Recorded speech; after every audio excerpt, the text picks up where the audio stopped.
বসালার লোক তো খুব ভালো আছে আলহামদুলিল্লাহ। এখন আমার কথা হলো এইটি এখান থেকে নিয়ে আপনার আগে ব্যান্দা খোলা বিক্রি করতেন ইনশাল্লাহ। এটি কত করে কিনে আনতেছেন দাদু ভাই? 20 বেশ ব্যান নিয়ে কত করে 20 আল্লাহর রহমতে ব্যান দিয়া?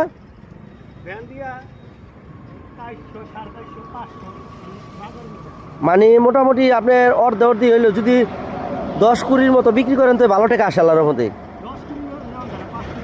5-20তে যদি 200 করে থাকে, 200 করে থাকলে 1000 টাকা ব্যান, আর আপনি দুইজনে খাইটা নাকি? যাক আলহামদুলিল্লাহ, এটা তো একটা ব্যবসা আল্লাহর রহমতে। দোয়া রইল। আমাদের নবীজিও কলম ব্যবসা করছে। হ্যাঁ, ছোটো মাছে খালি কিনাই না তো বিক্রি করতেছেন, এই যে শুকান লাগে আবার। দোয়া রইল আপনার জন্য, এটা একটা ব্যবসা ভাই।